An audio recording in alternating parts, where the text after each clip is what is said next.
మన ప్రభును రక్షకుడైనటువంటి యేసుక్రీస్తు వారి యొక్క అత్యంత పరిశుద్ధమైన నామంలో సహోదరులకు సోదరులందరికీ ప్రేమపూర్వకమైనటువంటి వందనాలు తెలియజేస్తున్నా. గాడ్లీ లైఫ్ అనేటువంటి ఈ ఛానల్ ద్వారా మీతో దేవుని యొక్క వాక్యాన్ని పంచుకొనడానికి దేవుడు నాకు అనుగ్రహించినటువంటి అవకాశాన్ని బట్టి తండ్రి అయిన దేవునికి అనలేని కృతజ్ఞతలు, స్తుతులు, స్తోత్రములు చెల్లిస్తూ ఉన్నా. మహాపరిశుద్ధుడైన దేవుడు మరలా మీతో మాట్లాడుతూ తన జీవంగల వాక్యం ద్వారా బోధించడం ద్వారా నేను వాక్యాన్ని వినడం ద్వారా మీరు సంబంధంగా స్థిరపరచబడడానికి, ప్రోత్సహించబడడానికి దేవుడు అనుగ్రహించిన ఈ సమయాన్ని బట్టి తండ్రి అయిన దేవునికి కృతజ్ఞతలు తెలియజేస్తున్నాను. మా ఈ పరిచర్య గురించి మీ ప్రార్థనలో జ్ఞాపకం చేసుకుంటున్నారని నేను విశ్వసిస్తూ ఉన్నాను. ప్రియ దేవుని బిడ్డలారా, గడిచినటువంటి ఎపిసోడ్లో దేవుని యొక్క వాక్యం యొక్క ప్రాముఖ్యతను మనం ఆలోచన చేసినట్టు మనం చూస్తాం. అయితే దేవుని యొక్క వాక్యం యొక్క ప్రాముఖ్యత ఆయన స్వభావాన్ని ఉద్దేశించి, ఆయన యొక్క సర్వజ్ఞతను బట్టి, ఆయన యొక్క స్వభావ లక్షణాలను బట్టి ఆయన యొక్క వాక్యాన్ని దేవుడు మనకు అనుగ్రహించాడు అని మనం గడిచిన ఎపిసోడ్లో కొన్ని విషయాలు గ్రంథం ద్వారా పరిశీలన చేశాం. ఈ యొక్క ఎపిసోడ్ ద్వారా వాక్యం వినుట యొక్క ఆవశ్యకత గురించి ఈరోజు మనం ఆలోచన చేద్దాం. వాక్యం వినుట యొక్క ఆవశ్యకత ఎంతైనా ఉంది మనందరి మీద. అయితే వాక్యం వినుట యొక్క ఆవశ్యకతను గ్రంథానికి సంబంధించినటువంటి ఆధారాలతో ముందు మనం చూడడానికి ముందుగా ఒక ప్రాముఖ్యమైనటువంటి గణాంకాన్ని మీతో తెలియజెప్పాలని, పంచుకోవాలని నేను కోరుకుంటూ ఉన్నాను. అదేమిటంటే united nations educational, scientific and cultural organisation, దాన్ని షార్ట్ ఫామ్లో యునెస్కో అంటారు. ఈ యునెస్కో వారు 2016వ సంవత్సరం 2015వ సంవత్సరానికి సంబంధించిన ప్రపంచ జనాభాని ఆధారం చేసుకొని అక్షరాస్యత శాతం ప్రపంచంలో ఎంత ఉందో తెలుసుకోవాలని ఒక సర్వే నిర్వహించడం జరిగింది. ఆ సర్వేలో వారు తెలుసుకున్నటువంటి విషయం ఏమిటంటే 15 సంవత్సరాల నుండి పైబడిన వయసు కలిగిన వారు ప్రపంచంలో ఉన్నవారిలో 86% మంది అక్షరాస్యత కలిగి ఉన్నారని నిర్ధారించడం జరిగింది. అంటే 100కు 86 మంది చదువుకున్నవారు ఉన్నట్లుగా ఆ యొక్క సర్వే మనకి తెలియజేస్తూ ఉంది. అయితే ఇక్కడ వీరందరూ కూడా ఎవరో ఒకరి వద్ద చదువు నేర్చుకున్నవారే. వీరందరూ చదువును నేర్చుకోవడానికి, విషయాలను తెలుసుకోవడానికి చదువును విన్నవారే. కనుక వినడం అనేది ఎంత ప్రాముఖ్యమైందో దీనిని బట్టి మనం అర్థం చేసుకోవచ్చు. రెండవ సంగతి ఏమిటంటే, మరింత ప్రాముఖ్యమైన సంగతి, మనకు కలిగి ఉన్న ఒక రోజులో 80% సమయాన్ని మనము కమ్యూనికేషన్ కోసమే వినియోగిస్తామని సర్వేలు తెలియజేస్తున్నాయి. కమ్యూనికేషన్ అంటే అర్థం ఏంటంటే భావ వ్యక్తీకరణ అని అంటాడు తెలుగులో. కనుక ఈ భావ వ్యక్తీకరణకు సంబంధించినటువంటి విషయాలలో 80%లో 9% రాయడానికి, అలాగే 16% చదవడానికి, 30% మాట్లాడడానికి, 45% వినడానికి ఈ కమ్యూనికేషన్ అనేటువంటి పాత్రలో 45% వినడానికి మనం కేటాయిస్తున్నాం. అయితే చాలామంది అనుకుంటున్నట్టుగా మాట్లాడటం మాత్రమే కమ్యూనికేషన్ స్కిల్ అనుకుంటున్నారు. అంటే భావ వ్యక్తీకరణకు సంబంధించిన నైపుణ్యత కేవలం మాట్లాడటం ద్వారానే మాత్రమే చాలామంది అనుకుంటూ ఉంటారు. కానీ నిర్లక్ష్యం చేయబడ్డ సంగతి ఏమిటంటే, అనేక మంది నిర్లక్ష్యం చేస్తున్న సంగతి, భావ వ్యక్తీకరణకు సంబంధించి వినటం కూడా ఒక ప్రాముఖ్యమైన సంగతి అనే విషయాన్ని చాలామంది అర్థం చేసుకోవట్లేదు, మర్చిపోయారు కూడా. కనుక ఈ భావ వ్యక్తీకరణకు సంబంధించి దాన్ని మనం వినడం ద్వారా కూడా ఆ భావ వ్యక్తీకరణను మనము వెల్లడి చేయొచ్చని సర్వేలు మనకు తెలియజేస్తున్నాయి. అయితే ఇక్కడ తెలుసుకోవాల్సినటువంటి ప్రాముఖ్యమైన సంగతి ఏంటంటే వినుట యొక్క ఆవశ్యకత పరిశుద్ధ గ్రంథం నుండి మనం ఆధారాలు చూడటానికి మనం ప్రయత్నం చేస్తే వినుట యొక్క ఆవశ్యకతను మరికొన్ని ప్రాముఖ్యమైన సంగతులు, మరికొన్ని ఆత్మ సంబంధమైనటువంటి జీవితానికి అవసరమైన సంగతులు మనకు తెలుస్తూ ఉంటాయి.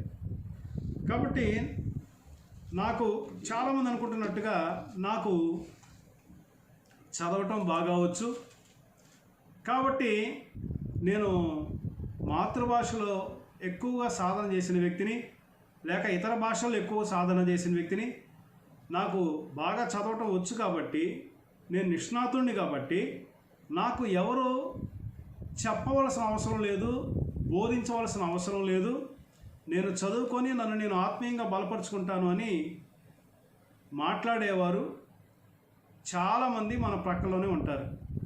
అయితే ఇక్కడ వారిలో మనం కూడా ఉన్నటువంటి వాళ్ళమైతే వినుట యొక్క ఆవశ్యకత, లేకపోతే వాక్యం వినుట యొక్క ఆవశ్యకతను నువ్వు అర్థం చేసుకోలేదు అనేది వాస్తవమైనటువంటి సంగతి అయింది.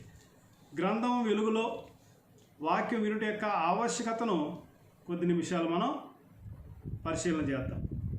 కీర్తన గ్రంథము 34వ కీర్తన 15వ వచనాన్ని మనం చదివినప్పుడు, కీర్తన గ్రంథము 34వ కీర్తన 15వ వచనంలో మనం చదివితే, యెహోవా దృష్టి నీతిమంతుల మీద ఉన్నది, ఆయన చెవులు వారి మొరలకు ఒగ్గి ఉన్నవి అనని కీర్తనాకారుడు రాస్తాడు.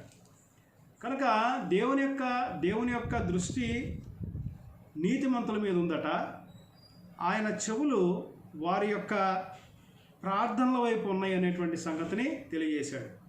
అదే కీర్తన గ్రంథం 34వ కీర్తన 17వ వచనం మనం చూస్తే, నీతిమంతులు మొర్రపెట్టగా యెహోవా ఆలకించును, వారి శ్రమలన్నిటిలో నుండి ఆయన వారిని తప్పించును, రక్షించును అని చెప్పి రాయబట్టడం జరిగింది.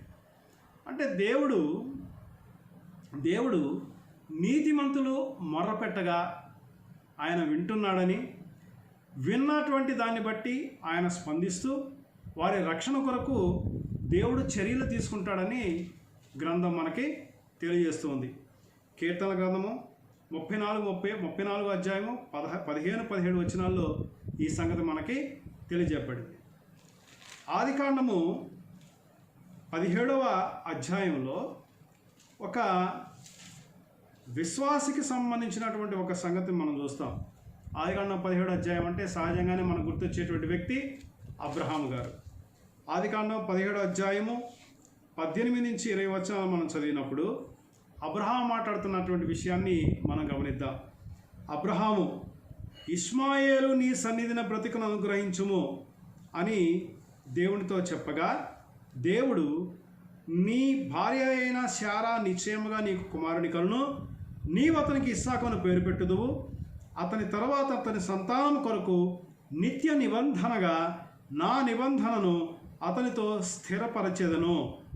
ఇష్మాయేలును గూర్చి నీవు చేసిన మనవి నేను వింటిని, ఇదిగో నేను అతనిని ఆశీర్వదించి అతనికి సంతానాభివృద్ధి కలుగజేసి అత్యధికముగా అతన్ని విస్తరింపచేసేదను, అతడు 12 మంది రాజులను కనును అని చెప్పడం జరిగింది.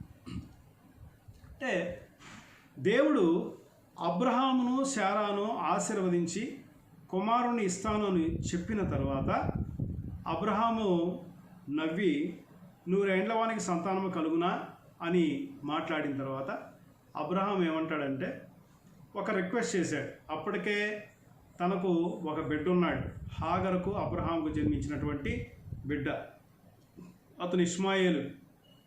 ఆ ఇష్మాయేలుని గురించి నీ సన్నిధిని బ్రతుకును అనుగ్రహించుము అని దేవునితో మొరపెట్టుకున్నాడట.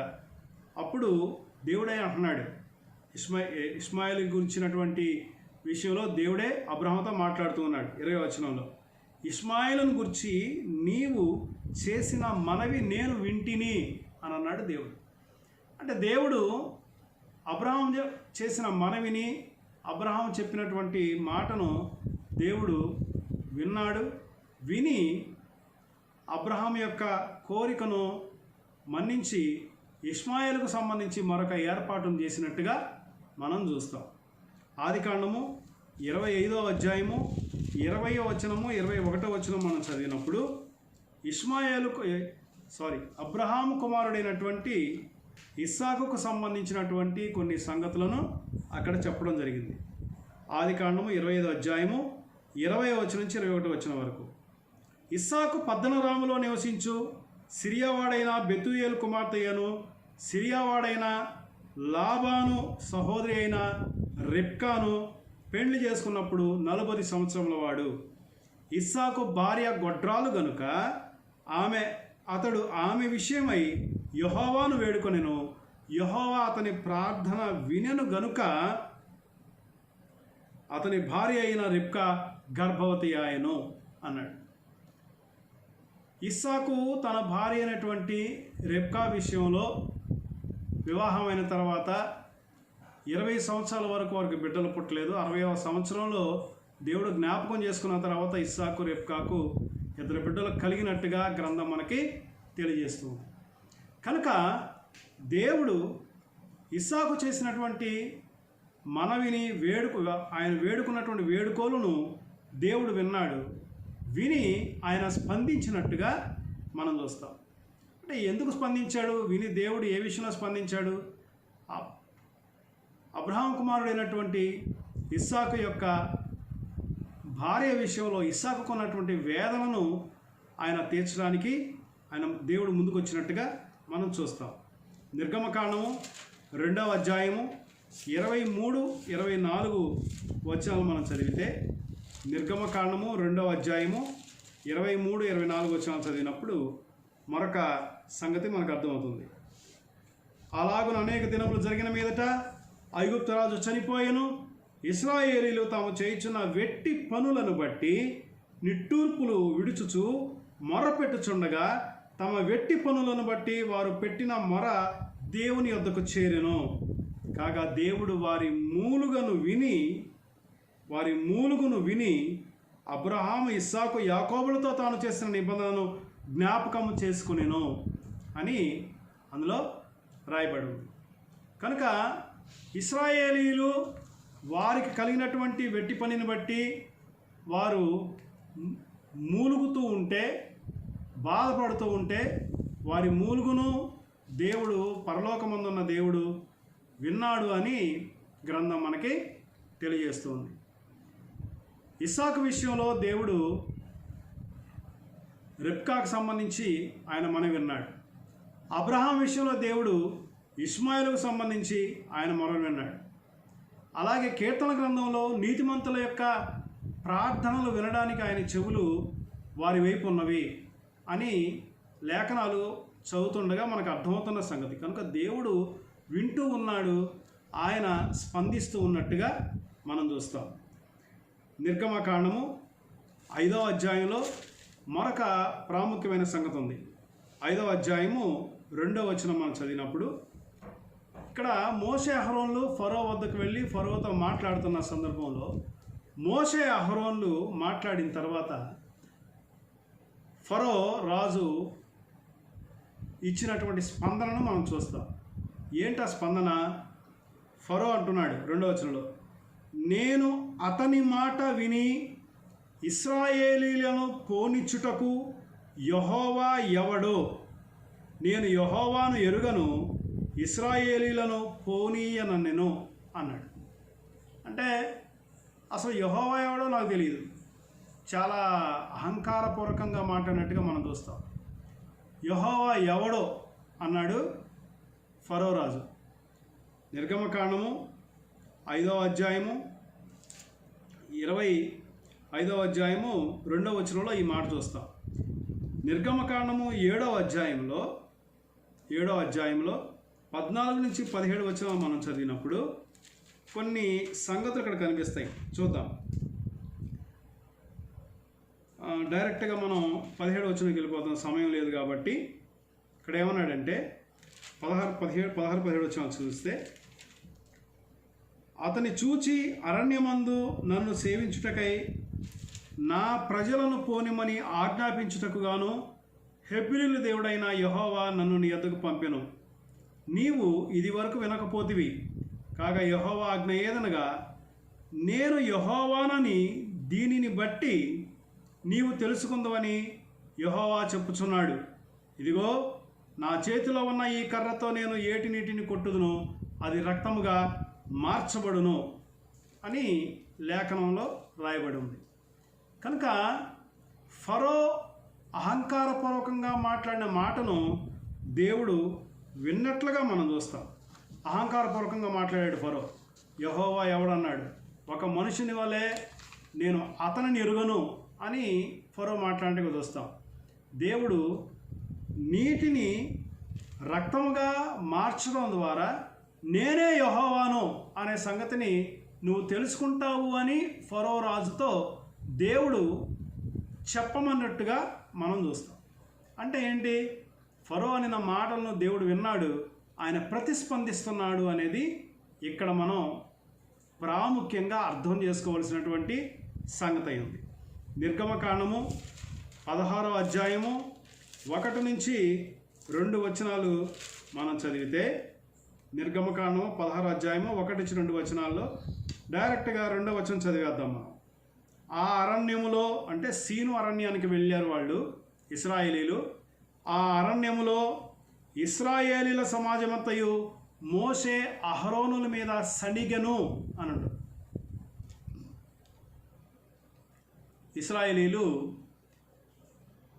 మోషే అహరోనుల మీద సణిగారట.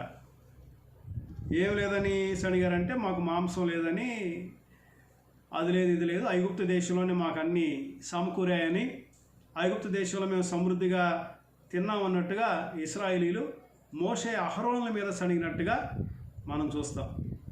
16వ అధ్యాయము 9వ వచనం మనం చదివితే, అంతటా మోషే అహరోనుతో, యెహోవా సన్నిధికి సమీపించుడి, ఆయన మీ సణుగులను వినెనని నీవు ఇశ్రాయేలు సర్వ సమాజంతో చెప్పుమనెను. దేవుడు ఇశ్రాయేలీల యొక్క సణుగులు విన్నాడు. ఇంతకుముందు ఇశ్రాయేలీల యొక్క మూలుగును విన్నాడు, బాధను విన్నాడు. ఫరో అహంకారపూర్వకంగా మాట్లాడినటువంటి మాటను విన్నాడు. ఇశ్రాయేలీలు చేసినటువంటి సణుగులను దేవుడు ఇప్పుడు వింటున్నట్టుగా నిర్గమకాండము 16వ అధ్యాయము 2వ వచనంలోను 9వ వచనంలోనూ మనం చూస్తాం. అది మాత్రమే కాదు, దేవుడే డైరెక్ట్గా మాట్లాడిన సందర్భం చూద్దాం.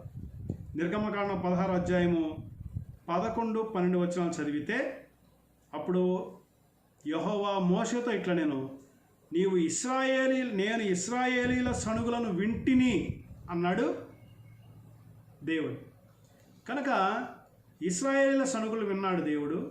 విని వారి యొక్క పరిస్థితిని బట్టి దేవుడు కోపగించుకునేటువంటి పరిస్థితులు ఉన్నప్పటికీ వారి అవసరాన్ని తీర్చినట్టుగా మనం చూస్తాం.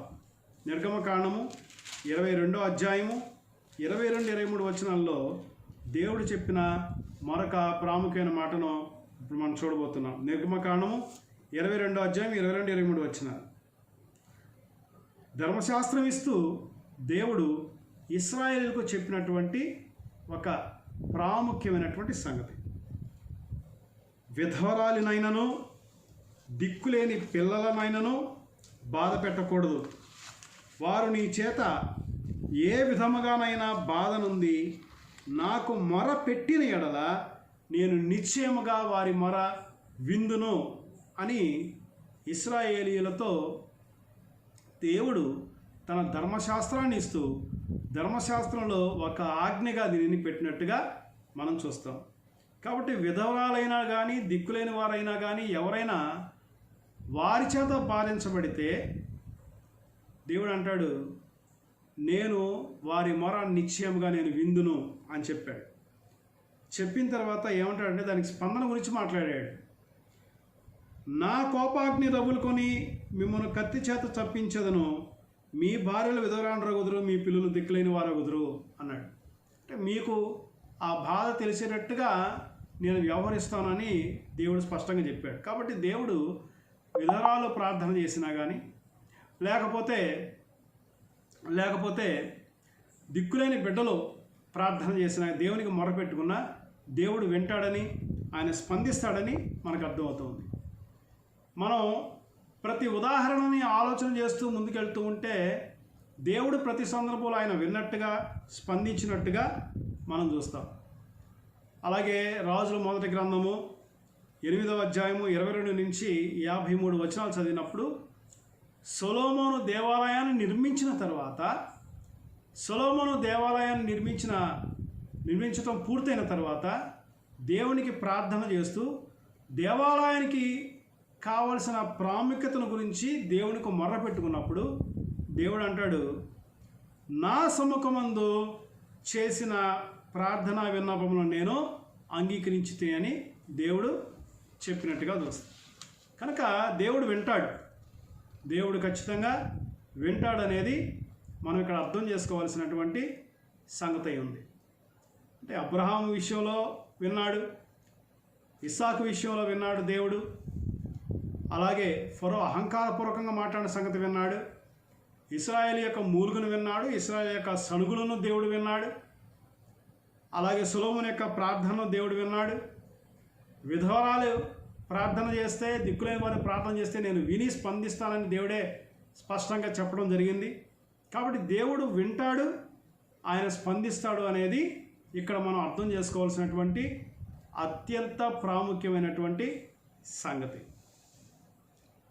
క్రొత్త నిబంధనలో కూడా ఉదాహరణ మనం చూస్తే మత్తయి సువార్త 12వ అధ్యాయము 22 నుండి 24 వచనాలు మనం చదివినప్పుడు, మత్తయి సువార్త 12వ అధ్యాయము 22 నుంచి 24 వచనాలు చదివినప్పుడు ఒక సందర్భం ఉంటుంది. అక్కడ ఒక దయ్యము పట్టిన గుడ్డివాడైన మోగవాడు యేసు ప్రభు దగ్గరికి తీసుకొచ్చినప్పుడు ప్రభు అయిన యేసుక్రీస్తు ఆయన స్వస్థపరిచిన తర్వాత పరిసయ్యుల శాస్త్రులు ఆయన గురించి ఒక మాట అంటారు, ఇదిగో ఈయన బయల్జబూలకు, అంటే వీడు అనే పదం ఉపయోగించాడు 24వ వచనంలో. పరిసయ్యులు ఆ మాట విని యేసుప్రభుని అంటున్నారు, వీడు దయ్యములకు అధిపతి అయిన బయల్జబూలు వలననే దయ్యములను వెళ్ళగొట్టుచున్నాడు కానీ మరి ఒకని వలన కాదు అనిరి అన్నాడు. కాబట్టి దయ్యాలకు అధిపతి అయిన బయల్జబూలు వలన వెళ్ళగొడుతున్నాడు అని యేసుప్రభుని గురించి వాళ్ళు కామెంట్ చేసినట్టుగా మనం చూస్తాం. అప్పుడు యేసుప్రభు అంటాడు, ఏమన్నాడో చూద్దాం. 25వ వచనంలో, ఆయన వారి తలంపులను ఎరిగి వారితో ఇట్లా నేను, అంటే వాళ్ళు హృదయంలో ఒక ఆలోచన పెట్టుకొని బయటికి మరొక సంగతిని మాట్లాడుతున్నారు, చేసిన పనిని ఫెయిల్ చేయడానికి మాట్లాడుతున్నారు. వాళ్ళు చేసినటువంటి వాళ్ళు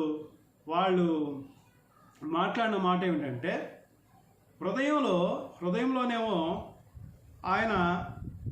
ఆయనను ఫెయిల్ చేయాలని, బయటికేమో ఆయనను హీనపరచాలని, దయ్యాలకు అధిపతి అయిన వాడి వల్లనే దయ్యాలని వెళ్ళగొట్టాడని చెప్పేసి ఒక ఇల్లాజికల్ థింగ్ని అక్కడ మాట్లాడినట్టుగా మనం చూస్తాం. దానికి యేసుప్రభు సమాధానం చెప్పారు.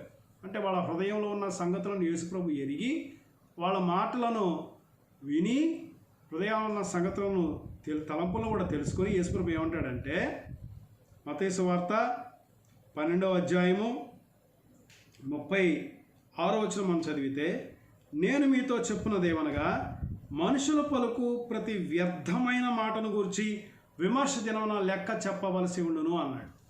అంటే వారికి సమాధానం చెప్పాడు. వారు వాస్తవానికి పరిశుద్ధాత్మ వలన దయ్యాన్ని వెళ్ళగొట్టాడనే సంగతి వారు అంతరంగంలో నమ్మినప్పటికీ దానిని ఏం చేస్తూ ఉన్నారంటే, వారి మనసులో నుండి దాన్ని బయటికి రానియకుండా బయల్జబూలు వలన యేసు దయ్యాన్ని వెళ్ళగొట్టాడు అని మనుషుల ముందు ఆయనను హీనపరచడానికి ప్రయత్నం చేసినట్టుగా మనం చూస్తాం. ఇక్కడ మనం అర్థం చేసుకోవాల్సిన ప్రాముఖ్యమైన సంగతి, దేవుడు ఖచ్చితంగా వింటాడు, ఆయన స్పందిస్తాడు అనేటువంటి సంగతిని గ్రహించాలి. కనుక పై లేఖనాలన్నిటినీ మనం గమనిస్తే దేవుడు మన ప్రార్థనల్ని, మన మాటల్ని వినడానికి ఎల్లప్పుడూ సిద్ధంగా ఉంటాడు అనే సంగతి సుస్పష్టమవుతుంది. అంటే మనం ముందు అనుకున్నట్లుగా వినడం అనేటువంటి ఈ లక్షణం కమ్యూనికేషన్ స్కిల్ అయితే దేవుడు స్వతహాగానే ఆయన ఆ స్కిల్ కలిగి ఉన్నాడు అనేటువంటి సంగతిని మనం గుర్తించాలి. అంటే అది వినడం అనేది అది కూడా ఒక దేవుని యొక్క స్వభావ లక్షణం. వినడం అనేది దేవుని యొక్క స్వభావ లక్షణం. ఆయన ప్రతి వ్యక్తి యొక్క మాటను వింటున్నాడు. అహంకారంగా పూర్తిగా మాట్లాడిన వాళ్ళ మాటలు వింటున్నాడు. వేడుకొనున్న వాళ్ళ మాటలు దేవుడు వింటున్నాడు. అవసరంలో ఉన్నవాడి మాటలను దేవుడు వింటున్నాడు. నీతిమంతులను రక్షించడం కొరకు దేవుడు వారి మొరలకు చెవి ఎక్కుతున్నాడు అని గ్రంథం మనకి తెలియజేస్తూ ఉంది. కనుక దేవుడు మన మొరల విషయంలో, మన ప్రార్థన విషయంలో స్పందిస్తున్నాడు. అయితే ఇక్కడ అర్థం చేసుకోవాల్సినటువంటి విషయం ఏంటంటే, దేవుని యొక్క వాక్యం విషయంలో మనము ఎలా స్పందిస్తున్నాము అనేటువంటి సంగతిని ముందు మనం అర్థం చేసుకోవాల్సిన అవసరం ఉంది. అంటే దేవుని యొక్క వాక్య విషయంలో మనం ఎలా స్పందిస్తున్నాం, వినే విషయంలో మన యొక్క ఆలోచన ఎలా ఉంది, వినే విషయంలో దేవుని యొక్క లేఖనాన్ని ఆధారం చేసుకొని మనం ఆలోచిస్తున్నామా లేదా అనేది ఇక్కడ అర్థం చేసుకోవాల్సిన విషయం. రోమపత్రిక అపోస్తలుడైన పౌలు గారు రోమపత్రిక 10వ అధ్యాయము 17వ వచనంలో ఈ రకంగా రాయబడింది. అపోస్తలుడైన పౌలు గారు రోమీయులకు రాసిన పత్రిక 10వ అధ్యాయము 17వ వచనం, కాగా వినుట వలన విశ్వాసము కలుగును అనే పదం అక్కడ రాయడం జరిగింది. వినుట వలన విశ్వాసం కలుగును. కనుక నువ్వు వాక్యాన్ని వినటం వలన నీకు విశ్వాసం కలుగుతుంది అని ఒక ప్రత్యేకమైన సూత్రాన్ని, నియమాన్ని అక్కడ చెప్పినట్టుగా మనం చూస్తాం. వాక్యం వినటం వలన నీకు విశ్వాసం కలుగుతుంది. రోమపత్రిక 10వ అధ్యాయం 14వ వచనంలో కూడా మరొక ప్రాముఖ్యమైన సంగతిని చెప్పాడు. వారు విశ్వసింపని వానికి ఎట్లు ప్రార్థన చేయుదురు, వినని వానిని ఎట్లు విశ్వసించుదురు, ప్రకటించువాడు లేకుండా వారు ఎట్లు విందురు అని అన్నాడు 14వ వచనంలో. అంటే ఎవరైతే విశ్వసించాలి అనుకుంటూ ఉన్నారో, విశ్వసించాలనుకునేవారు ఎవరి విషయంలో అయితే విశ్వసించాలనుకుంటున్నారో వారి గురించి వినకుండా ఎలా విశ్వసిస్తారు అని అంటాడు. అంటే వినని వానిని ఎలా విశ్వసిస్తారు? వినని వానికి వారు విశ్వసించిన వానికి వారు ఎట్లు ప్రార్థన చేస్తారు?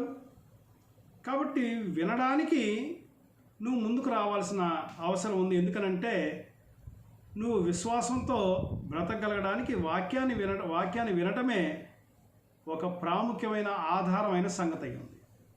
చాలామంది వాక్యాన్ని వినే విషయంలో పెద్దగా స్పందించడానికి ఇష్టపడరు. దానికి గల కారణం ఏంటంటే అనేక రకమైనటువంటి కారణాలు మనం చూస్తాం. వారి చదువు కావచ్చు, మరొకటి కావచ్చు. వాటి సంగతి మనం తర్వాత ఆలోచన చేద్దాం. ప్రశ్న ఏంటంటే, దేవుని వాక్యం ఏది బోధిస్తుందో దానిని మాత్రమే మనం ఆధారంగా తీసుకొని మన విశ్వాసాన్ని అభివృద్ధి చేసుకోవడానికి మనం ప్రయత్నం చేయాలి. ఇక్కడ ప్రశ్న ఏంటంటే, గ్రంథం చదవటం వలన నీకు విశ్వాసం వస్తుందా, గ్రంథము వినడం వలన నీకు విశ్వాసం వస్తుందా అని అంటే, రోమపత్రిక 10వ అధ్యాయం 17వ వచనంలో స్పష్టంగా చెప్పాడు, కాగా వినుట వలన విశ్వాసం కలుగును అనే విషయాన్ని అక్కడ తెలియజేసినట్టుగా మనం చూస్తాం. కాబట్టి వినటం ఎంతో ప్రాముఖ్యమైన సంగతి అని గ్రంథం మనకి తెలియజేస్తుంది. అంటే ఒక వ్యక్తి విశ్వాసం కలిగి ఉండాలంటే ఖచ్చితంగా ఆ వ్యక్తి వాక్యం వినేటువంటి వ్యక్తి అయి ఉండాలి. వాక్యం వినకుండా నేను విశ్వాసం కలిగి ఉన్నాను, వాక్యం వినకుండా దేవుడు కోరుకున్న విశ్వాసాన్ని నేను కలిగి ఉన్నాను అని అంటే నీకు గ్రంథం అర్థం కాలేదు అనేది ఇక్కడ వాస్తవమైన విషయం అయింది. హెబ్రీలైనటువంటి క్రైస్తవులకు పత్రిక రాస్తూ కొన్ని సంగతుల్ని పరిశుద్ధాత్ముడు వాళ్ళకి జ్ఞాపకం చేస్తూ ఉన్నాడు. హెబ్రీ గ్రంథకర్త రాసినటువంటి పత్రిక 5వ అధ్యాయము, హెబ్రీ రాసిన పత్రిక 5వ అధ్యాయము 11వ వచనాన్ని మనం చదివితే, 5వ అధ్యాయం 11వ వచనం, ఇందును గూర్చి మేము చెప్పవలసినవి అనేక సంగతులు ఉన్నవి కానీ మీరు వినుటకు మందులైనందున వాటిని విశదపరచుట కష్టము. కాలమును బట్టి చూచితే మీరు బోధకులుగా ఉండవలసిన వారై ఉండగా దేవోక్తులలో మొదటి మూల పాఠములను మీకు మరలా బోధింపవలసి వచ్చును. మీరు పాలు త్రాగవలసిన వారే కానీ బలమైన ఆహారము తినగలిగిన వారు కారు అని చెప్పాడు. హెబ్రీలైన క్రైస్తవులు దేవుని యొక్క వాక్యాన్ని అంగీకరించిన తీరు, దేవుని యొక్క వాక్యాన్ని వారు ఏ పరిస్థితుల్లో వాళ్ళు దేవుని యొక్క వాక్యాన్ని అంగీకరించారో మనం చూస్తే ఆశ్చర్యమయ్యేక మానదు. హెబ్రీ పత్రిక 10వ అధ్యాయంలో వారు వాక్యం ఎలాంటి పరిస్థితుల్లో అంగీకరించారో చెప్పాడు.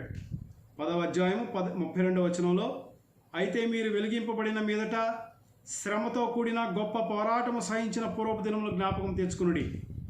ఒక విధముగా చూచితే మీరు నిందలను బాధలను అనుభవించుట చేత 10 మందిలో ఆరడి పడితిరి. మరి ఒక విధముగా చూచితే వాటిని అనుభవించిన వారితో పాలువారైతిరి. ఎలాగనగా మీరు ఖైదులో ఉన్న వారిని కరుణించి మీకు మరి శ్రేష్టమైనదియు స్థిరమైనదియునైనా ఉన్న స్వాస్థ్యములదని ఎరిగి మీ ఆస్తి కోల్పోవుటకు సంతోషముగా ఒప్పుకొంటిరి అన్నాడు. అంటే హెబ్రీలైనటువంటి క్రైస్తవులు మొట్టమొదట వాళ్ళు వాక్యాన్ని అంగీకరించిన తీరు, వినిన తీరును గురించి, వారున్న పరిస్థితుల గురించి మనం ఆలోచిస్తే ఖచ్చితంగా ఆశ్చర్యమేక మానదు. ఎందుకనంటే హెబ్రీలైన క్రైస్తవులు బహు శ్రమలలోనూ కష్టములోనూ దేవుని యొక్క వాక్యాన్ని వారు అంగీకరించారు. 10 మంది చేత మాట అనిపించుకున్న పరిస్థితిలో వాళ్ళు ఉన్నారు. అయినా సరే వాళ్ళు దేవుని యొక్క వాక్యాన్ని అంగీకరించి దేవుని యొక్క వాక్యానికి లోబడ్డారట. అలాగే దేవుని యొక్క వాక్యాన్ని నెరవేర్చడం కోసం తమ ఆస్తిని కోల్పోవటకు కూడా హెబ్రీలైన క్రైస్తవులు సిద్ధపడ్డారు, సంతోషంగా ఒప్పుకున్నారని వాళ్ళని గూర్చిన సాక్ష్యాన్ని జ్ఞాపకం చేస్తున్నాడు హెబ్రీ గ్రంథకర్త. అయితే ఇంకొక సమస్య కూడా ఉంది ఇక్కడ. అదేమిటంటే 6వ అధ్యాయంలో 12వ వచనం మనం చదివితే, కాలమును బట్టి చూచితే మీరు బోధకులుగా ఉండవలసిన వారై ఉండగా దేవోక్తులలో మొదటి మూలపాఠంలో ఒకడు మీకు మరలా బోధింపవలసి వచ్చును అని అన్నాడు. అంటే వీరు వాస్తవానికి కాలాన్ని అంచనా వేసుకొని చూస్తే 30-35 సంవత్సరాలు సంఘ సభ్యులుగా వాళ్ళ జీవితాన్ని కొనసాగిస్తూ ఉన్నారు. వాస్తవానికి వాళ్ళు బోధించబడేటువంటి స్థితిలో వారు ఉండవలసిన వారు ఉన్నారు. కానీ ఏం జరుగుతుందంటే ఇక్కడ మరలా వాళ్ళకి ప్రాథమికమైన విషయాలు, మొదటి మూలపాఠాలని వారికి బోధించాల్సి వచ్చింది. వారికి బోధించాల్సి వచ్చిన మొదటి మూలపాఠాలు ఏంటో తెలుసా? 6వ అధ్యాయం 1-2 వచనాలు చూస్తే వారికి బోధించవలసి వచ్చినటువంటి మొదటి మూలపాఠాల గురించి చెప్పాడు. కాబట్టి నిర్జీవ క్రియలను విడిచి మారు మనసు పొందుటయు, దేవుని యందు విశ్వాసమును, బాప్తిస్మమును గూర్చిన బోధయు, హస్త నిక్షేపణమును, మృతుల పునరుద్ధానమును, నిత్యమైన తీర్పున పునాది మరలా వేయక అని అన్నాడు. కాబట్టి హెబ్రీలైన క్రైస్తవులకు ఇలాంటి మూలపాఠాలు బోధించాల్సి వచ్చింది.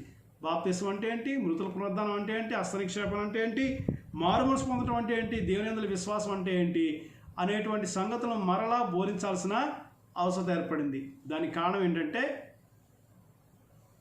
5వ అధ్యాయము 11వ వచనంలో చెప్పినట్టుగా, మీరు వినుటకు మందులైనందున వాటిని విశదపరచుట కష్టము అని చెప్పాడు. అంటే వీరు వినే విషయంలో చాలా లోపాన్ని కలిగి ఉన్నారు. వినే విషయంలో వీరు నిర్లక్ష్యతను కనపరుస్తూ ఉన్నారు. అందుకని మరలా పూర్వం ఉన్నటువంటి బాప్తిసం పొందిన నాడు ఏదైతే వాక్యాన్ని బోధించాల్సిన పరిస్థితి ఏర్పడిందో అదే వాక్యాన్ని మరలా బోధించాల్సిన పరిస్థితి ఏర్పడింది. మూల పాఠాలను బోధించాల్సిన పరిస్థితి ఏర్పడింది. ఒక వ్యక్తి ఎన్ని సంవత్సరాలు క్రైస్తవుడిగా జీవితాన్ని కొనసాగించాడు అనేది ఇక్కడ లెక్క కాదు. కానీ ఒక వ్యక్తి తన క్రైస్తవ జీవితంలో ఎంత మేరకు దేవుని యొక్క వాక్యాన్ని వింటూ విశ్వాసాన్ని బలపరుచుకుంటున్నాడు అనేది అత్యంత విలువైనటువంటి సంగతి ఉంది. హెబ్రీ పత్రిక 6వ అధ్యాయం 11, 12 వచనాలు చూస్తే, మీరు మందులు కాక విశ్వాసము చేతను ఓర్పు చేతను వాగ్దానములను స్వతంత్రించుకున్న వారిని పోలి నడుచుకున్నట్లుగా మీలో ప్రతివాడును మీ నిరీక్షణ పరిపూర్ణమగు నిమిత్తము మీరు ఇదివరకు కనపరిచిన ఆసక్తిని తుదమట్టుకు కనపరచవలని ఆపేక్షించుచున్నాము అన్నాడు గ్రంథకర్త. అంటే ఏంటి? వీరు మందులైపోయారంటే వాక్యం వినే విషయంలో నిర్లక్ష్యత కనపరుస్తున్నారు. వాక్యం వినే విషయంలో అంత ఆసక్తిని వారు కనపరచడం లేదు, మునుపున్న ఆసక్తిని కనపరచడం లేదు. ఒకవేళ మునుపున్నటువంటి ఆసక్తిని నువ్వు కనపరిచే విషయంలో నిర్లక్ష్యతను కనపరిస్తే జరిగే ప్రమాదం ఏంటో తెలుసా? ఒకటి, నిరీక్షణకు సంబంధించినటువంటి పరిపూర్ణతని నువ్వు సాధించలేవు అనేది అర్థం చేసుకోవాల్సిన ప్రముఖమైన సంగతి. అది చాలా ప్రమాదకరమైనటువంటి విషయం. అది కనుక వాక్యాన్ని వినే విషయంలో నిర్లక్ష్యతాన్ని కనపరిస్తే, వాక్యాన్ని వింటూ జీవితాన్ని కొనసాగించిన జీవితానికి వాక్యాన్ని వినకుండా నిర్లక్ష్యతను కనపరిచే పరిస్థితులు ఉంటే వారు తిరిగి మరలా మూలపాఠాలకు వెళ్ళాల్సిన అవసరం ఉండేటువంటి అవకాశం ఉంది. ఇక్కడ ఒక విషయం మనం గమనించాలి. ఎందుకు వీళ్ళు ఇలా నిర్లక్ష్యతను కనపరిచారు? ఎందుకై ఉండొచ్చు? వారు మార్పు చెందిన స్థితిని బట్టి వారు అతిశయించారేమో, అందుకు నిర్లక్ష్యత కనపరిచారేమో. వారు ఏదైతే ఆరడి పడ్డారో, ఏదైతే శ్రమలను అనుభవించారో, ఏదైతే బాధలను అనుభవించారో, ఆ బాధలను బట్టి, ఆ శ్రమలను బట్టి, వాటన్నిటిని బట్టి వారు అతిశయించారేమో. కాబట్టి మాకు తెలుసు అనే భావన ఎక్కువైపోయిందేమో. ఏది ఏమైనప్పటికీ వారు దేవుని యొక్క వాక్యాన్ని వినే విషయంలో మందులుగా ఉన్నట్టుగా చూస్తాం. వాక్యాన్ని వినే విషయంలో నిర్లక్ష్యం కనపరిచినట్టుగా మనం చూస్తాం. హెబ్రీ పత్రిక 12వ అధ్యాయము 25వ వచనంలో ఒక మాట చెప్పాడు. హెబ్రీ పత్రిక 12వ అధ్యాయం 25వ వచనం ఏమంటాడంటే, మీకు బుద్ధి చెప్పుచున్న వానిని నిరాకరింపకుండానట్లు చూచుకునుడి. ఏదైతే మీకు వాక్యాన్ని బోధిస్తూ బుద్ధి చెప్తున్నారో వారిని మీరు నిరాకరించద్దు. వారు భూమి మీద నుండి బుద్ధి చెప్పిన వారిని నిరాకరించినప్పుడు, భూమి మీద ఉండి బుద్ధి చెప్పిన వారిని మీరు నిరాకరిస్తే తప్పించుకునే పరిస్థితులే లేవు. పరలోకం నుండి బుద్ధి చెప్పుచున్న వారిని విసర్జించు మనము తప్పించుకొనకపోవుట మరి నిశ్చయం కదా అన్నాడు. కాబట్టి భూమి మీద ఉన్న వారు నీకు బుద్ధి చెప్తా ఉంటే నువ్వు దాని విషయంలో నిరాకరిస్తే నువ్వు తప్పించుకునేటువంటి ప్రసక్తి లేదు. కానీ దేవుడు పరలోకం నుండి నీకు బుద్ధి చెప్తాడు. ఆ సమయంలో, బుద్ధి చెప్పే సమయంలో నువ్వు తప్పించుకోవటం అసాధ్యమైన సంగతి అని చెప్పాడు. కనుక నువ్వు వాక్యము బోధిస్తున్న వ్యక్తి విషయంలో, లేక ఎవరైతే నీకు వాక్యం బోధిస్తున్నారో ఆ బోధిస్తున్న వ్యక్తిని నువ్వు నిరాకరించద్దు. ఎందుకనంటే వాక్యం వినటం చాలా అవసరమైన సంగతి. వాక్యము నీకు బోధించినప్పుడు నువ్వు వాక్యాన్ని విని ఆత్మ సంబంధంగా బలపడేటువంటి అవకాశం నీకు కలుగుతుంది. కనుక నువ్వు బోధిస్తున్న వ్యక్తిని నువ్వు నిరాకరించొద్దని గ్రంథం తెలియజేస్తుంది. అంటే దేవుడు సత్య సంబంధమైన మరియు హితబోధ లేక ఆరోగ్యకరమైన బోధను బోధించే వారిని ఏర్పాటు చేసి, బోధించే విషయాలను వినమని, విశ్వాసాన్ని పెంపొందించుకుంటూ అభివృద్ధి చెందమని చెప్పిన విషయాలను ప్రక్కన పెట్టి, వినుటకు మందులైతే అప్పటికే తెలిసిన సమాచారాన్ని బట్టి అతిశయించి దేవుని వాక్యాన్ని వినకపోతే పరలోకం నుండి దేవుడు బుద్ధి చెప్పే సమయంలో ఖచ్చితంగా ఎవరో తప్పించుకోలేరని దేవుడు ఇక్కడ తెలియజేస్తున్నాడు. నువ్వు ఎంత ఎక్కువగా వాక్యాన్ని వినడానికి ఆసక్తి చూపితే అంత ఎక్కువగా నీ విశ్వాసం బలపడేటువంటి అవకాశం ఉందని గ్రంథం మనకు తెలియజేస్తుంది. కీర్తన గ్రంథము 119వ కీర్తన 28వ వచనాన్ని మనం చదివితే, ఇక్కడ కీర్తనకారుడు అంటాడు, గ్రంథకర్త అంటాడు, ఏమంటాడంటే, వ్యసనము వలన నా ప్రాణము నీరైపోయెను, నీ వాక్యము చేత నన్ను స్థిరపరచుము అని గ్రంథకర్త అంటాడు. వ్యసనము వలన అనే మాట ఇంగ్లీష్లో హెవీనెస్ అనే పదం అని అన్నాడు. ప్రాణం అనే మాట సోల్ అనే పదం ఉపయోగించాడు. అంటే భౌతిక సంబంధమైనటువంటి భారము ఆయన ఏం చేస్తుందంటే ఆయన ప్రాణాన్ని కరిగించేస్తుంది. కనుక ఏమంటాడు, నీ వాక్యము చేత నన్ను స్థిరపరచుము అని అన్నాడు దావీదు. 119వ కీర్తన 28వ వచనంలో. 29వ వచనంలో ఏమంటాడంటే, కపటపు నడత నాకు దూరము చేయుము, నీ ఉపదేశం నాకు దయచేయుము అన్నాడు.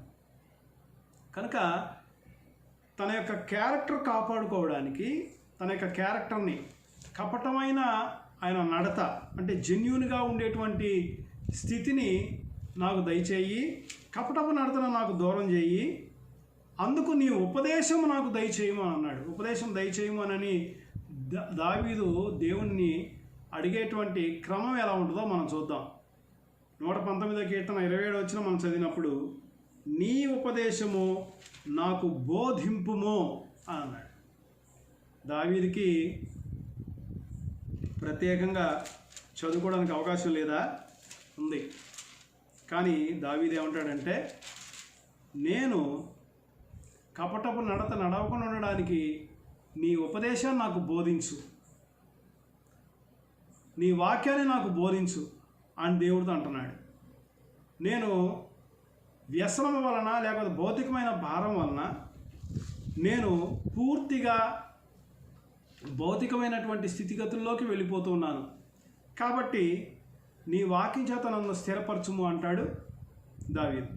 కాబట్టి దేవుని యొక్క వాక్యం వినడం ఎంత ప్రాముఖ్యమైన సంగతి అని అంటే, ఒక వ్యక్తి తన యొక్క క్యారెక్టర్ని కాపాడుకునే విషయంలో దేవుని యొక్క వాక్యం ప్రముఖ పాత్ర వహిస్తుందనే సంగతిని మనం అర్థం చేసుకోవాలి. అంటే నీ క్యారెక్టర్ పాడైపోతున్నప్పుడు ఆ క్యారెక్టర్ని మరలా బాగు చేసుకోవడానికి నువ్వేం చేయాలంటే దేవుని యొక్క వాక్యాన్ని నువ్వు వినాల్సిన అవసరం ఉంది. ఎందుకో చెప్పనా? కాగా వినుట వలన విశ్వాసం కలుగును అని అన్నాడు.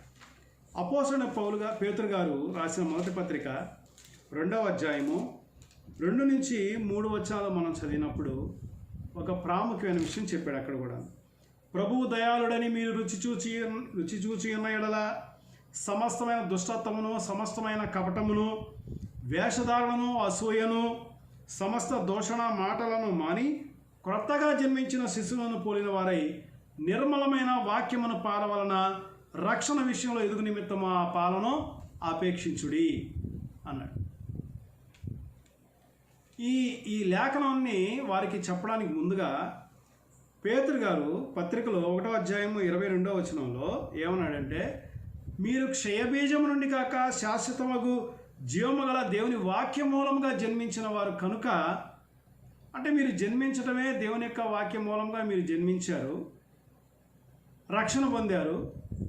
రక్షణ పొందిన తర్వాత ఆ రక్షణ విషయంలో మీరు ఎదుగుటకు అవసరమైన ఆహారాన్ని మీరు తీసుకోవాల్సిన అవసరం ఉంది అని చెప్పాడు అపోస్తలుడైనటువంటి పేతురు గారు. చాలామంది ఏం చేస్తారంటే, మేము వాక్యం విన్నాము, బాప్తిసం పొందాము, అయిపోయింది, ఇక మేమేమి వాక్యాన్ని పెద్దగా వినాల్సిన అవసరం లేదు, కూర్చొని చదువుకుంటే సరిపోతుంది అన్నట్లుగా ఆలోచిస్తూ ఉంటారు. అయితే నువ్వు రక్షణ విషయంలో ఎదగడానికి శరీరానికి ఎలాగైతే బలం అవసరమైనప్పుడు అవసరాన్ని బట్టి నువ్వు ఆహారాన్ని శరీరానికి అందజేస్తున్నావు, నీకు అంటే ఆత్మకు అవసరమైనటువంటి ఆహారమైనటువంటి వాక్యాన్ని నువ్వు ఎక్కువగా ఆపేక్షించాల్సిన అవసరం ఉందని అపోస్తలుడైనటువంటి పేతురు గారు తను రాసిన పత్రికలో తెలియజేస్తున్నట్టుగా మనం చూస్తాం. కనుక వాక్యం వినుట వలన నీ నిరీక్షణ సంపూర్ణమయ్యేటువంటి అవకాశం ఉంది. ఒకవేళ వాక్యం వినకపోతే, వినడానికి ఇష్టపడకపోతే పెను ప్రమాదాన్ని నువ్వు కొని తెచ్చుకుంటున్నావు అనే సంగతి నువ్వు గుర్తించవలసిన అవసరత ఎంతైనా ఉంది. వాక్యము నువ్వు ఎంతగా ఎక్కువగా ఆపేక్షిస్తే అంత ఎక్కువగా రక్షణలో ఎదిగేటువంటి అవకాశం ఉందని అపోస్తలుడైన పేతురు గారు తెలియజేశాడు. అపోస్తలుడైనటువంటి పౌలు గారు రోమాలో ఉన్నటువంటి స్థానిక సంఘానికి పత్రిక రాస్తూ అక్కడ ఒక సందర్భాన్ని గుర్తు చేస్తూ తెలియజేశాడు. అంటే స్థానిక సంఘంలో ఉన్నటువంటి యూదులతో మాట్లాడుతూ బోధించడానికి మాకు అర్హత ఉంది అని అనుకునేటువంటి యూదులను ఉద్దేశించి ఒక నియమాన్ని వారికి చెప్పినట్టుగా మనం చూస్తాం. జాగ్రత్తగా ఈ నియమాన్ని వినాల్సిన అవసరం ఉంది. రోమపత్రిక 2వ అధ్యాయము 21వ వచనం మనం చదివినప్పుడు అక్కడ ఏమంటాడంటే, రోమీయులకు రాసిన పత్రిక 2వ అధ్యాయం 21వ వచనం, ఎదుటివానికి బోధించు నీవు నీకు నీవే బోధించుకొనవా అని అన్నాడు. చాలా ఆసక్తికరంగా ఆశ్చర్యకరంగా ఈ మాట కనిపిస్తుంది. ఎదుటివానికి బోధించు నీవు నీకు నీవే బోధించుకొనవా. ఇంతకుముందంతేమో శ్రోతల గురించి మాట్లాడుకున్నాం.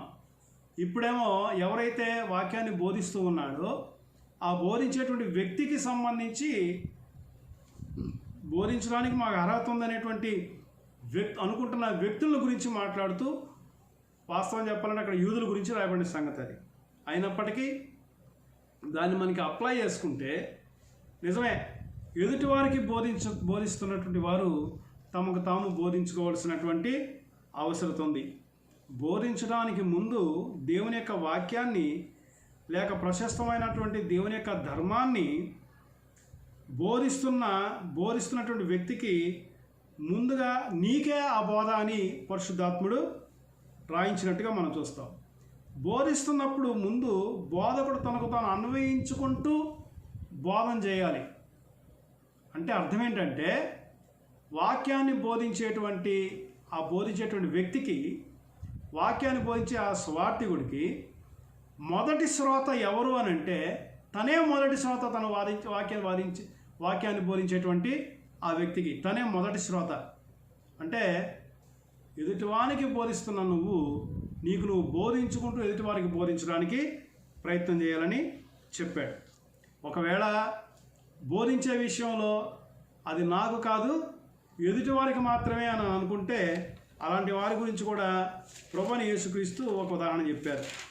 మత్తయి సువార్త 23వ అధ్యాయము 2-3 వచనాలు మనం చదివినప్పుడు యేసుప్రభు ఒక గుంపు గురించి మాట్లాడుతూ ప్రజలతో మాట్లాడుతూ ఉన్నారు.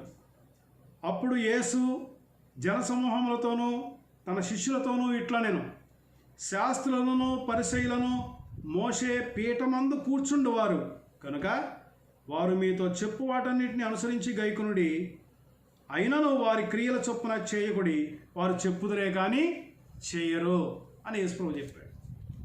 అంటే నువ్వు ఒకవేళ బోధిస్తున్నప్పుడు శ్రోతవి ముందు నువ్వు కాకపోతే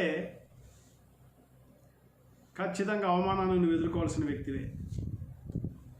23వ అధ్యాయం 12వ వచనంలో ఏమంటాడంటే, తను తాను హెచ్చించుకున్నవాడు తగ్గించబడును, తను తాను తగ్గించుకున్నవాడు హెచ్చించబడును అన్నాడు. అంటే నీకు కాదు బోధ, ఎదుటి వ్యక్తికే బోధ నువ్వు అనుకుంటే నాకు కాదు ఎదుటి వ్యక్తిగా నువ్వు అనుకుంటే నువ్వు ఖచ్చితంగా నువ్వు హెచ్చించుకున్న దాన్ని బట్టి తగ్గించబడేటువంటి పనిని దేవుడే చేస్తాడు.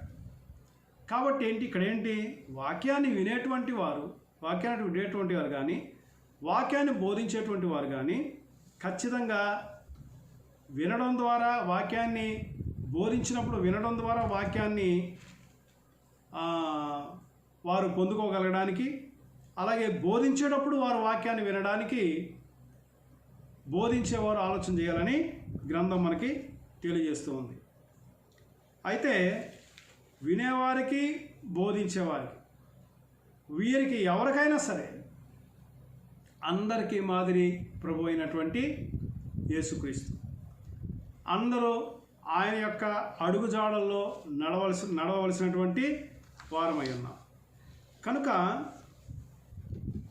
యోహాను అపోస్తలుడైన యోహాను తాను రాసినటువంటి సువార్తలో దేవుని వాక్యానికి ఉన్న విలువను, దేవుని వాక్యానికి ఆయన కుమారుడికి మధ్య ఉన్నటువంటి బలమైన సంబంధాన్ని గుర్తు చేస్తూ ఒక వాక్యాన్ని అక్కడ రాసినట్టుగా చూస్తాం. పరిశుద్ధాత్ముడు రాయించినట్టుగా మనం చూస్తాం. యోహాను సువార్త 1వ అధ్యాయం 1వ వచనంలో, ఆదియందు వాక్యం ఉండెను, వాక్యము దేవుని యొద్ద ఉండెను, ఆయన వాక్యము దేవుడే ఉండెను, ఆయన ఆదియందు దేవుని యొద్ద ఉండెను అన్నాడు. కాబట్టి ఆదియందు వాక్యం ఉండెను, వాక్యము దేవుని యొద్ద ఉండెను, వాక్యము దేవుడై ఉండెను అని అన్నాడు.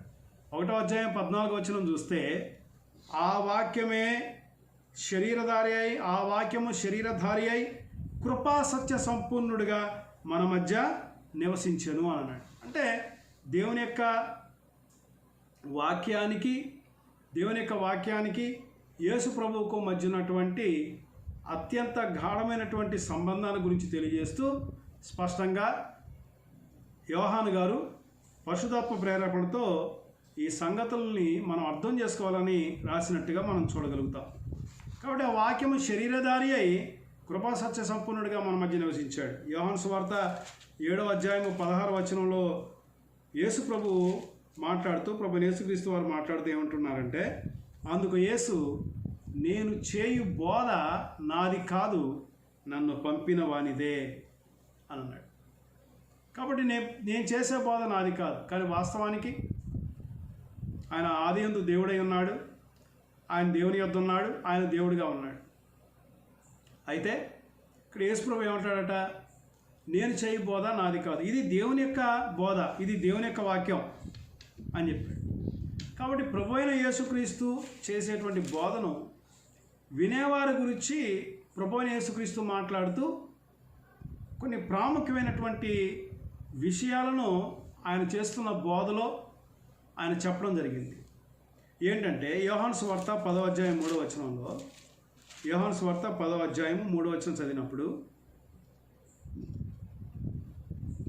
అతనికి ద్వారపాలకుడు తలుపు తీయును, గొర్రెలు అతని స్వరము వినును, అతడు తన సొంత గొర్రెలను పేరు పెట్టి పిలిచి వాటిని వెలుపలకు నడిపించును, మరియు అతడు తన సొంత గొర్రెలన్నిటినీ వెలుపలకు నడిపించినప్పుడల్లా వాటికి ముందుగా నడుచును, గొర్రెలు అతని స్వరమెరుగును గనుక అవి అతనిని వెంబడించును. అలాగే యోహాను సువార్త 10వ అధ్యాయము 16వ వచనంలో, ఈ దొడ్డివి కావి వేరే గొర్రెలు నాకు కలవు, వాటిని నేను తోడుకొని రావలెను, అవి నా స్వరమును వినును, అప్పుడు మంద ఒక్కటికి గొర్రె కాపరి ఒక్కడును అగును అని చెప్పాడు. అంటే దేవుడు యేసు ప్రభు యూదుల గురించి మాట్లాడుతూ కొన్ని సంగతులను ఇక్కడ తెలియజేశాడు. ఏమంటాడంటే, కొన్ని నా స్వంత గొర్రెలు కొన్ని ఉన్నాయి, అలాగే ఈ మందవి కాని కొన్ని గొర్రెలు ఉన్నాయి, వాటన్నిటినీ నేను పోగు చేస్తాను, అప్పుడు కాపరి ఒకడే అవుతాడు, ఆ గొర్రెలన్నీ నా స్వరాన్ని వింటాయి అని చెప్పాడు. అంటే నా స్వరాన్ని వింటాయి అంటే అర్థం ఏంటి? ఆయన యొక్క వాక్యాన్ని అవి వినడానికి సుముఖత చూపుతాయని. యేసు ప్రభు తన అడుగుజాడల యందు నడుచుకున్నట్లు మనకు మాదిరించిపోయాడు. పేతురు రాసిన మొదటి పత్రిక 2వ అధ్యాయంలో ఉన్నటువంటి సంగతి మనం చూస్తే యేసు ప్రభు మనకు మాదిరిగా ఉన్నాడు అనేటువంటి సంగతిని అక్కడ తెలియజేస్తాడు. అంటే తన అడుగుజాడలో మనం నడవాలి, అదే చెప్పాడు ఇక్కడ.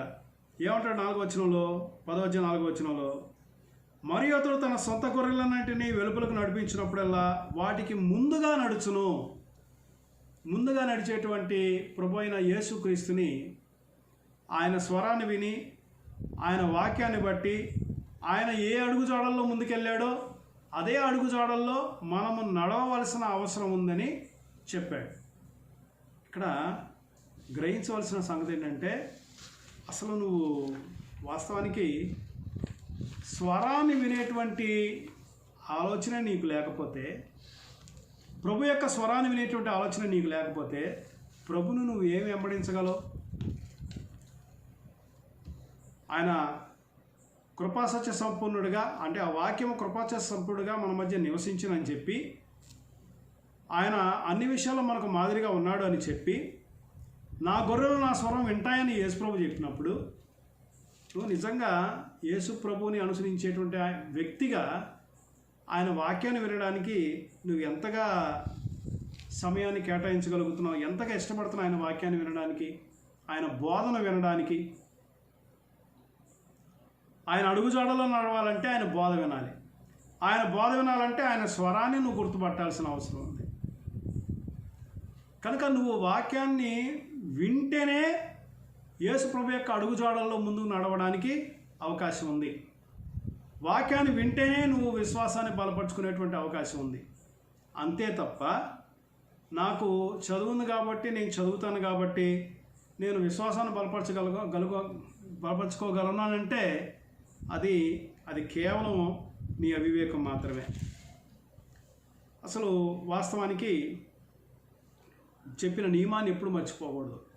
అదేమిటంటే వినటం వలననే మనకు విశ్వాసం కలుగుతుంది అనేటువంటి నియమాన్ని నువ్వు విని విశ్వాసాన్ని అభివృద్ధి చేసుకుంటూ విశ్వాస సంబంధమైన క్రియలు చేస్తున్నప్పుడు మరింతగా నువ్వు అభివృద్ధి చెందేటువంటి అవకాశం ఉందని పరిశుద్ధ గ్రంథం మనకు తెలియజేస్తుంది. అయితే చివరిగా కొన్ని సంగతులు చెప్పుకొని మనం ముగించుకుందాం. వాక్యాన్ని వినడానికి ఎన్నో పరిస్థితులు మనం వివరించుకున్నాం. వాక్యం ఎందుకు వినాలనే సంగతిని వివరించుకున్నాం. అయితే వాక్యాన్ని వినకపోవడానికి గల కారణాలు ఉన్నాయి, ముఖ్యమైన కారణాలు. అవి టూకీగా మీతో మాట్లాడి నేను ముగించేస్తాను. అదేమిటంటే మొట్టమొదటి సంగతి యోహాను సువార్త 3వ అధ్యాయం 20వ వచనం. ఎందుకు దేవుని యొక్క వాక్యాన్ని వినడానికి ఇష్టపడరు? కారణాలు చెప్పాడు. 3:20 దుష్కార్యము చేయు ప్రతివాడు వెలుగును ద్వేషించును, తన క్రియలు దుష్క్రియలుగా కనపడకుండానట్లు వాడు వెలుగునొద్దకు రాడు. సత్యవర్తనుడైతే తన క్రియలు దేవుని మూలముగా చేయబడి ఉన్నవని ప్రత్యక్షపరచబడినట్లు వెలుగునొద్దకు వచ్చును అన్నాడు. అంటే ఎవరు వాక్యం అనే వెలుగునొద్దకు ఎవరు రారు? చెడ్డ పనులు చేసేవాళ్ళు తమ యొక్క చెడ్డ పనులు వాక్యం అనే వెలుగులో బయలుపరచబడతాయని, వారికి తెలియజేయబడతాయని వాక్యాన్ని వినడానికి ఎక్కువగా ఇష్టపడరు. అదొక ప్రాముఖ్యమైన కారణం. అలాగే హెబ్రీ పత్రిక 5వ అధ్యాయం 11వ వచనం మనం చూస్తే, హెబ్రీలు రాసిన పత్రిక 5వ అధ్యాయం 11వ వచనంలో, ఇందును గూర్చి మేము చెప్పవలసిన అనేక సంగతులు ఉన్నవి కానీ మీరు వినుటకు మందులైనందున వాటిని విశదపరచుట కష్టము అని అన్నాడు. అంటే ఎవరైతే వాక్యం వినే విషయంలో నిర్లక్ష్యతను కనపరుస్తారో వారు వాక్యాన్ని వినరు. వాక్యం వినే విషయంలో నిర్లక్ష్యతను కనపరుస్తారు, అలాంటి వారు వాక్యాన్ని వినే అవకాశమే లేదు. అలాగే కొరింథీయులకు రాసినటువంటి మొదటి పత్రిక 8వ అధ్యాయము 1-2 వచనాలు మనం చదివినప్పుడు వాక్యము ఎందుకు వినరో చెప్పాడు. కొరింథీయులకు రాసిన మొదటి పత్రిక 8వ అధ్యాయం 1-2 వచనాలు. కొన్ని 3వ లైన్ నుంచి చూద్దాం. జ్ఞానము ఉప్పొంగజేయును కానీ ప్రేమ క్షేమాభివృద్ధి కలుగుజేయును. ఒకడు తనకేమైనా తెలియననుకొని ఉంటే తాను తెలుసుకొనవలసినట్టు ఇంకనూ ఏమీ తెలుసుకొనినవాడు కాడు అన్నాడు. మళ్ళా చదువుతాను. ఒకడు తనకేమైనా తెలియననుకొని ఉంటే తాను తెలుసుకొనవలసినట్టు ఇంకా ఏమీ తెలుసుకొనినవాడు కాడు అన్నాడు. అంటే ఏమంటాడు ఇక్కడ? జ్ఞానము ఉప్పొంగ చేస్తుంది. అంటే నేను నాకు అన్నీ తెలుసు, నేను బాగా చదువుకున్నాను, నేను బాగా చదవగలను, నాకు అన్నీ తెలుసు, కాబట్టి నాకు ఎవరు చెప్పవలసిన అవసరం లేదు, నాకు అంతా తెలుసు అనేటువంటి వ్యక్తులు కొంతమంది ఉంటారు లోకంలో. వీళ్ళు దేవుని యొక్క వాక్యం ఎవరైనా బోధిస్తుంటే తమకున్నటువంటి అహంకారాన్ని బట్టి, అతిశయాన్ని బట్టి దేవుని యొక్క వాక్యం వినడానికి ఇష్టపడరు. మొట్టమొదటి సంగతి ఏమో తమ క్రియలు దుష్క్రియలుగా బయలుపరచబడకుండానట్లు దేవుని యొక్క వాక్యాన్ని వద్దకు రారు. రెండవ సంగతి ఏమో వినే విషయంలో నిర్లక్ష్యతను కనపరిచేవారు దేవుని యొక్క వాక్యాన్ని వినలేరు. మూడవ సంగతి తమకున్నటువంటి జ్ఞానాన్ని బట్టి వారు ఏం చేస్తారంటే అతిశయించి నాకు సమస్తం తెలుసు నాకు అనేటువంటి అహంకారపూరితమైనటువంటి ఆలోచనతో వాళ్ళు ఉంటారు. కాబట్టి వాక్యం చెప్పేటువంటి వ్యక్తిని నిరాకరిస్తూ వాక్యాన్ని వినడానికి ఇష్టపడరు. కొరింథీయులకు రాసినటువంటి 2వ పత్రిక 4వ అధ్యాయము 3-4 వచనాలు మనం చదివితే, 2వ పత్రిక 4వ అధ్యాయం 3-4 వచనాలు. అపోస్తలుడైన పౌలు గారు కొరింథీలో ఉన్న స్థానిక సంఘం తెలియజేస్తూ మాట్లాడతాడు. మా సువార్త మరుగు చేయబడిన ఎడల నశించుచున్న వారి విషయంలోనే మరుగు చేయబడి ఉన్నది. దేవుని స్వరూపి అయ్యున్న క్రీస్తు మహిమ కనపరచు సువార్త ప్రకాశము వారికి ప్రకాశింపకుండు నిమిత్తము ఈ యుగ సంబంధమైన దేవత అవిశ్వాసులైన వారి మనోనేత్రములకు గుడితనము కలుగజేసెను అని చెప్పాడు. అంటే ఎందుకు కొంతమంది వాక్యాన్ని వినరు అంటే, నశించిపోయేవారు మాత్రమే దేవుని యొక్క వాక్యాన్ని వినడానికి అవకాశం లేదు అని చెప్పాడు. ఎందుకని? సాతాను వారి యొక్క మనోనేత్రాలకి గ్రుడ్డితనము కలుగు చేయటం వలన వాళ్ళు వాక్యం వినే విషయంలో ఎల్లప్పుడూ ఒక 10-20-30 కిలోమీటర్ల దూరంగా ఉంటారు అన్నమాట. అంటే వాళ్ళు వాక్యాన్ని వినే విషయంలో ఏమాత్రం ఆసక్తి కనపరచరు. ఎందుకంటే వారి కన్నులకు యుగ సంబంధమైన దేవత గురుడితనం కలుగజేసి ఉంది. ఆల్రెడీ సాతాను గురుడితనం కలుగజేసి ఉన్నాడు. అందుచేత వారు వాక్యం వినేటువంటి అవకాశం ఉండదు. అలాగే కొరింథీయులకు రాసిన 2వ పత్రిక 6వ అధ్యాయం 12వ వచనంలో అపోస్తలుడైన పౌలు గారు కొరింథీలో ఉన్న స్థానిక సంఘంతో ఉన్నటువంటి సంబంధం గురించి మాట్లాడుతూ, వారి యొక్క భావోద్రేకాల గురించి మాట్లాడుతూ పౌలు గారు ఒక మాట తెలియజేశాడు. ఏమన్నాడంటే 6వ అధ్యాయం 12వ వచనం, మీ ఎడల మా అంతఃకరణము సంకుచితమై ఉండలేదు కానీ మీ అంతఃకరణమే సంకుచితమై ఉన్నది అన్నాడు. ఎవరైతే వాక్యాన్ని బోధిస్తారో, వాక్యాన్ని బోధించే వ్యక్తి మీద సరైనటువంటి అభిప్రాయం లేకుండా వారి హృదయాన్ని సంకుచితం చేసుకుంటారో, హృదయాన్ని మూసేసుకుంటారో, వాక్యం చెప్పే వ్యక్తి మీద సరైన అభిప్రాయం లేక వారు దేవుని యొక్క వాక్యాన్ని వినడానికి ఇష్టపడరు. వారి వద్ద వినడానికి ఏమాత్రం కూడా ఇష్టపడరు. అంటే బహుశా వారు చెప్పింది చేయలేదనో, వారికి అనుకూలంగా బోధించలేదనో పలు రకాల కారణాలు అయి ఉండొచ్చు.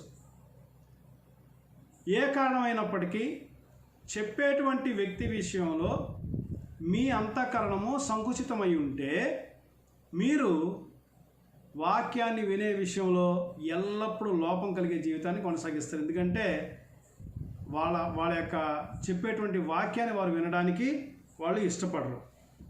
జకర్యా గ్రంథంలో కూడా మరొక ప్రాముఖ్యమైనటువంటి సంగతి చెప్పాడు. జకర్యా గ్రంథము 7వ అధ్యాయము 8వ వచనం నుంచి మనం చదివితే, జకర్యా గ్రంథము 7వ అధ్యాయము 8వ వచనం నుంచి చదివినప్పుడు ఒక సంగతి అక్కడ తెలియజెప్పబడింది. ఏమన్నాడంటే, డైరెక్ట్గా 12వ వచనంలోకి మనం వెళ్ళిపోదాం. 8వ వచనం నుంచి 12వ వచనం వరకు చదువుకుంటే కొన్ని సంగతి తెలుస్తాయి. 12వ వచనంలోకి వెళ్ళిపోదాం డైరెక్ట్గా. ధర్మశాస్త్రమును పూర్వీకులైన ప్రవక్తల ద్వారా సైన్యములకు అధిపతిగా యెహోవా తన ఆత్మ ప్రేరేపణ చేత తెలియచేసిన మాటలను తాము వినకుండానట్లు హృదయములను కురువిందము వలె కఠినపరుచుకుని గనుక సైన్యములకు అధిపతియకు యెహోవా యొద్ద నుండి మహోగ్రత వారి మీదకు వచ్చెను అని చెప్పాడు. అంటే వీరేం చేస్తున్నారట?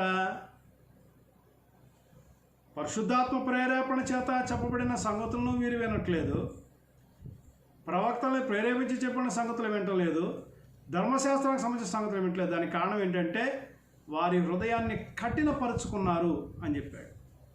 కాబట్టి ఎవరెవరు వాక్యం వినని పరిస్థితులు ఉన్నాయనంటే, ఒకటి, తమ దుష్క్రియలుగా కనపడకుండా ఉండడానికి ప్రయత్నం చేసేవాళ్ళు వాక్యాన్ని వినరు. వాక్యం వినే విషయంలో నిర్లక్ష్యతను కనపరిచేవాళ్ళు వాక్యాన్ని వినరు. నాకు సమస్తం తెలుసు అని అనుకునేవాడు వాక్యాన్ని వినడు. అలాగే ఎవరైతే యుగ సంబంధమైన దేవత చేత పట్టబడి ఉన్నారో, మనోనేత్రానికి గుడ్డితనం కలుగజేయబడిందో వాళ్ళు వాక్యాన్ని వినరు. వాక్యం చెప్పే వ్యక్తి విషయంలో అంతఃకరణం సంకుచితంగా ఉన్నవారు వాక్యాన్ని వినరు. హృదయాలను కఠినపరుచుకున్నవారు దేవుని యొక్క వాక్యాన్ని వినరు. ఏది ఏమైనప్పటికీ ఇక్కడ వాక్యము వినని విషయంలో అనేకమైన సాకులు చెప్పేటువంటి వాళ్ళు అనేక మంది ఉన్నారు. కానీ నువ్వు అనేకమైన సాకులు చెప్పాల్సిన అవసరమే లేదు. ఎందుకనంటే వాక్యాన్ని ఎవరు వినరో, ఎలాంటి వారు వినరో, ఏ పరిస్థితుల్లో వినరో ముందుగానే గ్రంథం స్పష్టంగా తెలియజేస్తుంది. నీ అంతరంగంలో ఒక ఆలోచన కలిగి ఉండి బయటికి మరో ఆలోచన వ్యక్తపరచడానికి చేస్తే నువ్వు దేవుని దృష్టిలో వేషధారి అవుతావు. దేవుని దృష్టిలో తప్పు చేసిన వ్యక్తిగా నువ్వు మిగిలిపోతావు. కాబట్టి వాక్యము వినడం యొక్క ఆవశ్యకత ఎంతో ఉంది ఈ దినాన. ప్రపంచంలో ఎక్కువ మంది వినడానికే ఎక్కువ సమయాన్ని కేటాయిస్తారు అని సర్వేలు తెలియజేస్తూ ఉన్నాయి. దేవుడు తన యొక్క భక్తుల యొక్క మాటలను, తన యొక్క భక్తుల యొక్క ప్రార్థనలను వినడానికి దేవుడు ఇష్టపడుతూ ఉన్నాడు. ఆయన కమ్యూనికేషన్ స్కిల్ అనే పదం మనం వినియోగిస్తే వినటం అనేటువంటిది కమ్యూనికేషన్ స్కిల్ అయి ఉంటే ఆయనది స్వతహాగే కలిగి ఉన్నాడు వినటం అనేటువంటి స్వభావాన్ని. అలాగే మనము దేవుని యొక్క వాక్యాన్ని వింటూ దేవుడు కోరుకున్న రీతిలో మనం స్పందించాల్సిన అవసరం ఉంది. అది మనకు ఆవశ్యకత, దేవునికి కాదు. వినడం అనేది మనకు ఆవశ్యకరమైన సంగతి. ఒకవేళ వినకపోతే నిరీక్షణ కోల్పోయే ప్రమాదం ఉంది. వినకపోతే ఉగ్రతని నువ్వు తెచ్చుకునేటువంటి ప్రమాదం ఉంది. వినకపోతే పూర్వం ఉన్నటువంటి నీ గొప్ప స్థితిని కోల్పోయేటువంటి ప్రమాదం ఉంది, వాక్యాన్ని వినకుండా నిర్లక్ష్యాన్ని కనపరిస్తే. కనుక ప్రియ దేవుని బిడ్డలారా, జాగ్రత్తగా మనం ఆలోచించాల్సిన తరుణం ఇది. దేవుని యొక్క వాక్యమును వినుట యొక్క ఆవశ్యకతను మనం తెలుసుకొని దేవుని వాక్యాన్ని వినడానికి సమయాన్ని వెచ్చిస్తూ విశ్వాసంలో బలపడుతూ దేవునికి ఇష్టమైన విశ్వాస సంబంధమైన క్రియలు చేయడానికి ముందుకు వెళ్ళవలసిందిగా ప్రభుపేట మీతో ప్రతి ఒక్కరికి మనవి చేస్తూ ఉన్నాను. దేవుని వాక్యాన్ని విందాం. కోర్స్ నీకు అవకాశం ఉండొచ్చు, చదువుకోగలిగే కెపాసిటీ ఉండొచ్చు, ఉన్నతమైన చదువులు నువ్వు చదివి ఉండొచ్చు. కానీ దేవుని లేఖనం తెలియజేస్తుంది, వినట ద్వారానే మాత్రమే నీకు విశ్వాసం కలుగుతుంది అని దేవుని యొక్క వాక్యం తెలియజేస్తుంది. కాబట్టి ఎన్నడూ వాక్యాన్ని వినే విషయంలో నిర్లక్ష్యత కనపరచద్దు. సాధ్యమైనంత ఎక్కువగా దేవుని యొక్క వాక్యాన్ని వినడానికి సమయాన్ని కేటాయించండి. ఎక్కువగా దేవుని యొక్క వాక్యాన్ని వింటూ విశ్వాస సంబంధమైన జీవితాన్ని అంతకంతకు దినదినం బలపరుచుకుంటూ రక్షణ విషయంలో ఎదుగుతూ ప్రభు యొక్క రాకడ వరకు సిద్ధపడవలసిన వారగా ఉందామని ప్రతి ఒక్కరికి ప్రభుపేట మనం చేస్తున్నాం. ఇంతవరకు ఎంతో ఆసక్తితో ఈ యొక్క గాడ్ లైఫ్ ఛానల్ ద్వారా వాక్యమైన మీ అందరికీ ప్రభునామములో వందనాలు తెలియజేస్తున్నాను. మరిన్ని సంగతులను ఆత్మ సంబంధంగా మిమ్మల్ని ప్రోత్సహించడానికి, అవసరమైనటువంటి విషయాలు మీకు బోధించడానికి మా యొక్క నెంబర్ కాల్ చేసినట్టయితే మీకు వాక్యాన్ని బోధిస్తాం. మా నెంబరు 9949784328. మా గురించి ప్రార్థన చేయండి. ఈ పరిచర్య మరింతగా వృద్ధి చెందాలని మీ ప్రార్థనలో జ్ఞాపకం చేసుకోవాల్సిందిగా మనవి చేస్తూ, దేవుడు మిమ్మలను మీ కుటుంబాలని అన్ని విషయాలలో ఆశీర్వదించి బలపరిచి స్థిరపరుస్తూ ఆత్మ సంబంధమైన భౌతిక సంబంధమైన ప్రతి ఆశీర్వాదాన్ని సమయోచితంగా దేవుడు మీకు అనుగ్రహించాలని కోరుకుంటూ సెలవు తీసుకుంటున్నాను. అందరికీ వందనాలు.